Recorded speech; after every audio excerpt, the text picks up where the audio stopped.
ഞാൻ Diya. Welcome back to my channel Diya rocks.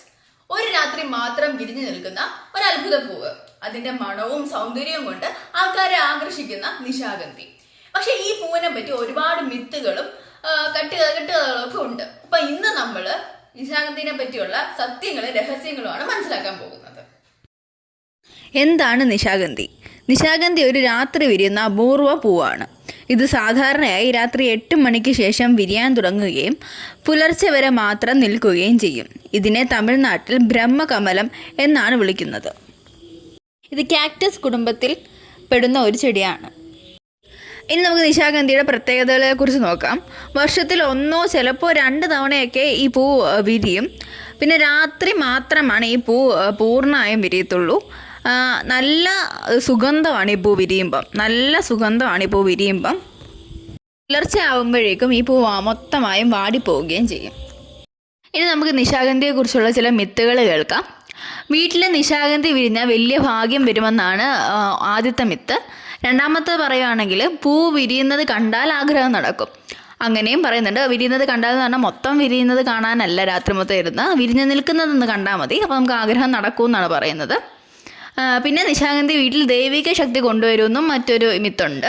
അതുപോലെ തന്നെ ഇത് വിരിയുമ്പോൾ അത് ഫോട്ടോ എടുത്താലോ അല്ലെങ്കിൽ വീഡിയോ എടുത്താലോ ഒക്കെ ഭാഗ്യം നഷ്ടമാകുമെന്നും പറയുന്നുണ്ട്.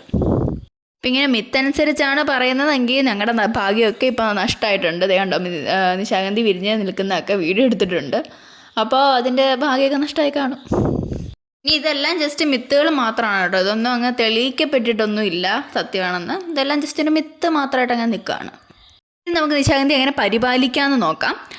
നേരിട്ട് കടുത്ത സൂര്യപ്രകാശം കൊടുക്കരുത് കേട്ടോ. നേരിട്ട് നമ്മളിങ്ങനെ സൂര്യപ്രകാശത്തിൽ വെക്കരുത്. വലിയൊരു മരത്തിൻ്റെയൊക്കെ അടിയിൽ ഒരു ഷെയ്ഡിൽ വേണം വെക്കാനായിട്ട്. മരം എന്ന് പറഞ്ഞില്ല, ഒരു ഷെയ്ഡിൽ വേണം വെക്കാനായിട്ട്.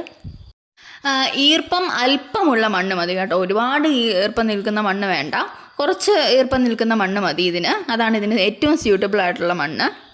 നമ്മൾ നേരത്തെ മണ്ണിൻ്റെ കാര്യം പറഞ്ഞ പോലെ തന്നെ അധികം വെള്ളം ഒഴിക്കരുത് കേട്ടോ. അധികം വെള്ളം ഇഷ്ടപ്പെടുന്ന ഒരു ചെടിയല്ല ഇത്. അത്യാവശ്യത്തിന് വെള്ളം മതി. അധികം വെള്ളം ഒഴിക്കത്തില്ല നമ്മളിങ്ങനെ. ഒരുപാട് വെള്ളം ഇങ്ങനെ ഒരു നേരം പിടിച്ചു നിൽക്കുക, അതൊന്നും വേണ്ട. വീണ്ടും സൂര്യപ്രകാശം ഇതിന് ഒരുപാട് ഇഷ്ടമല്ല എന്ന് പറഞ്ഞതുപോലെ ഇത് തണലുള്ള സ്ഥലത്താണ് നന്നായിട്ട് വളരുക. ഓക്കെ, ഇത് ഒരുപാട് വെയിലുള്ള സ്ഥലത്ത് മര്യാദയ്ക്ക് വളരില്ല. അധികം സൂര്യപ്രകാശം അടിച്ചാൽ ഇതിന് എന്ത് പറ്റുമെന്നാണെങ്കിൽ ഇതിൻ്റെ മൊട്ടും ഇലയൊക്കെ പെട്ടെന്ന് അങ്ങ് കരിഞ്ഞു പോകും. അപ്പോൾ മുട്ടൊക്കെ കരിഞ്ഞു പോയാൽ നമ്മുടെ വീട്ടിൽ നിശാഗന്ധി വിരിയില്ലല്ലോ. ഇത് പ്രൊപ്പഗേറ്റ് ചെയ്യുന്ന കാര്യമാണെങ്കിൽ വളരെ എളുപ്പമാണ്. ഇതിൻ്റെ ഇല എടുത്തിട്ട് നല്ല നീർവാഴ്ചയുള്ള ഒരു മണ്ണിലേക്ക് നട്ട് വെച്ചിട്ട് ചെറിയ നന കൊടുത്താൽ മതി. ഇത് നന്നായിട്ട് പുതിയ ചെടിയായിട്ട് വളർന്നോളും. ഒരു കാര്യം കൂടി ഈ ചെടിയെക്കുറിച്ച് പറയാനുണ്ട്. ഈ ചെടി അങ്ങനെ ആരും ദാനമായിട്ട് നൽകില്ല. അതായത് നമ്മളിങ്ങനെ വഴിയിലൂടെ പോകുമ്പം ഒരു നിശാഗന്ധി അവിടെ നിൽക്കുന്ന കണ്ടിട്ട് നമുക്കൊരു ഇല തരാമോ എന്ന് ചോദിച്ചാൽ അവർ തരാൻ വഴിയില്ല. കാരണം അതും ഒരു വിശ്വാസത്തിൻ്റെ പുറത്താണ് കേട്ടോ. ഇതിനെ ദാനം നൽകിയാൽ നമുക്ക് ആ വീടിന് ഐശ്വര്യക്കേടുണ്ടാകുന്നൊരു മിത്തും കൂടി ഈ ചെടിക്കുണ്ട്. ഞങ്ങൾക്കിങ്ങനെ അനുഭവം ഉണ്ടായിട്ടുണ്ട്. ഞങ്ങൾ തമിഴ്നാട്ടിൽ നിന്നാണ് ഈ നിശാഗന്ധി മേടിച്ചത്. അപ്പോൾ അവിടെ എന്ന് പറയുമ്പോൾ എല്ലാം വലിയ വലിയ നിശാഗന്ധികളായിരുന്നു. അതിനൊക്കെ 500-ൽ പുറത്ത് വില ഉണ്ടായിരുന്നു. അപ്പോൾ ഞങ്ങൾ ചെറുത് മതിയെന്ന് പറഞ്ഞു. അപ്പം അവിടെ ആ കൂടെ നട്ടുവെച്ചിട്ട് 2 ദിവസമായ നിശാഗന്ധികളെ ഉണ്ടായിരുന്നുള്ളൂ. അപ്പം അവർ സാധാരണ കിളിർത്തത് 50 രൂപയ്ക്കാണ് വിൽക്കുന്നത്. പക്ഷേ ഇത് ഞങ്ങൾക്ക് 50 രൂപ മേടിക്കാൻ അവർക്കൊരു മടി ഉണ്ടായിരുന്നു. കാരണം 2 ദിവസമല്ലേ ആയുള്ളൂ. അപ്പോൾ ഞങ്ങളോട് പറഞ്ഞത് ഇത് ചുമ്മാ കൊടുത്തുകൂടാ, അതുകൊണ്ടൊരു 10 രൂപ തന്നിട്ട് എടുത്തുകൊണ്ട് പോയിക്കോളാൻ പറഞ്ഞു. അന്ന് ഞങ്ങൾ കൊണ്ടുവച്ച ചെടിയാണിത്. ഇപ്പോൾ 2 വർഷമായി. ആ 2 വർഷവും ഇത് പൂത്തിട്ടുണ്ട് കേട്ടോ. അപ്പൊ നിങ്ങൾ നിശാഗന്ധിനെ പറ്റി എല്ലാം അറിഞ്ഞു കഴിഞ്ഞല്ലോ. അപ്പൊ ഇനി നിങ്ങളുടെ വീട്ടിൽ നിശാഗന്ധി ഉണ്ടെങ്കിലും അത് പൂത്തിട്ടുണ്ടെങ്കിലും നിങ്ങൾ ഈ മിത്തുകളിൽ എന്തെങ്കിലും ഒന്നിലും വിശ്വസിച്ചിരുന്നെങ്കിലും ഒക്കെ ഒന്ന് കമന്റ് ചെയ്യണം കേട്ടോ. ബൈ.